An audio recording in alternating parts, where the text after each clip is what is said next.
Match très important entre Caen 6e et Châteauroux 15e. Caen est à 4 points du podium. Et en plus, un match contre Nîmes à jouer. Match qui ne s'est pas disputé la semaine précédente. Châteauroux de son côté a 2 points d'avance sur Nîmes, le premier relégable. Les deux équipes doivent absolument prendre des points. Caen doit jouer sans Felipe Sade et Autrette blessés. Châteauroux de son côté est privé de De Freitas et Makengo à l'infirmerie. Bain est suspendu. Christian Guillard donne le coup d'envoi de cette partie. Les Malherbistes ont envie d'enchaîner. Il n'y a eu qu'une seule défaite sur les 8 derniers matchs. 2 victoires et 2 nuls sur les 4 dernières rencontres. Et pourquoi pas une première bonne occasion sauvée par Landry Bonnefoy, le gardien de but des Castelroussins. Bonne première action pour Faisal Fajr pour le Stade Malherbe. Les Castelroussins qui s'attendaient à souffrir. Et c'est le cas dans le début du match avec cette nouvelle tête déviée par Bonnefoy sur sa barre transversale. Énorme opportunité pour les Normands, mais toujours pas de réussite. Autour de Châteauroux de se procurer une bonne situation de but avec cette frappe immédiate repoussée avec difficulté par Damien Perkis. Les Canets qui essayent d'insister avec cette nouvelle possibilité pour Duhamel. Le ballon récupéré, l'action n'est pas terminée avec un nouveau crochet pour Fodé Koïta. Et cette fois-ci l'arbitre accorde un pénalty à Caen. 43e minute. C'est une très très bonne opportunité pour Mathieu Duhamel face à Landry Bonnefoy. Et le contre-pied est parfait pour Mathieu Duhamel qui inscrit son 14e but de la saison. Il devient seul 3e meilleur buteur du championnat de France de Ligue 2.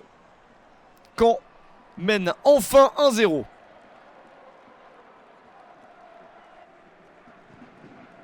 Un score de 1-0 à la mi-temps. Châteauroux a eu beaucoup de mal à sortir de sa moitié de terrain. Les Castelroussins qui sont souvent en difficulté à l'extérieur. Une victoire pour 3 nuls et 10 défaites déjà. Les Castelroussins également inquiétants sur les derniers matchs, sur 2 défaites sans avoir inscrit le moindre but. L'attaque de Châteauroux a beaucoup de difficultés, c'est le problème numéro 1. 2 buts sur les 4 derniers matchs. Et en seconde période, Caen fait tout pour essayer de marquer le 2e but. Mais attention, après 5 minutes en seconde période, Christian Guillard sort un carton rouge contre Mathieu Duhamel. Une catastrophe pour Caen, pour la suite de ce match et également pour le match suivant en perdant son meilleur attaquant. Mais les Canets continuent à se procurer des bonnes occasions avec cette nouvelle frappe soudaine signée Aurélien Montarou. Ça touche les montants du but gardés par Bonnefoy. Châteauroux n'est mené toujours que 1-0 et peut revenir. Attention à ce tir sauvé par Damien Perkis.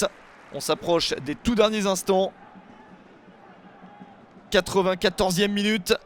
Les Canets à 10 depuis la 50e mènent toujours 1-0. Et voilà le but de Châteauroux sur la dernière action du match. Le coup franc de Nasser Chamed.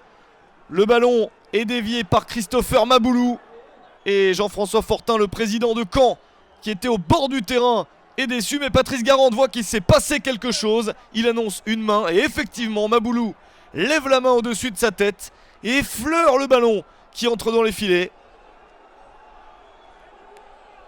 Incroyable situation, le ballon est volleyé par Maboulou, l'arbitre qui a d'abord accordé le but, puis qui invalide sa décision. Christian Guillard n'accorde plus le but et Caen doit donc gagner ce match 1-0. Mais de nouvelles protestations reviennent. L'arbitre discute avec ses assistants et semble finalement ne plus trop savoir où il en est. Et l'incroyable va arriver puisqu'il accorde de nouveau le but. Il a changé 2 fois d'avis. Et c'est sa dernière décision. Mathieu Duhamel regarde ça de la tribune. Le score final est bien de 1 but partout. Une situation de fin de match absolument incroyable. Le club canet va poser une réserve après cette situation assez rare en fin de partie.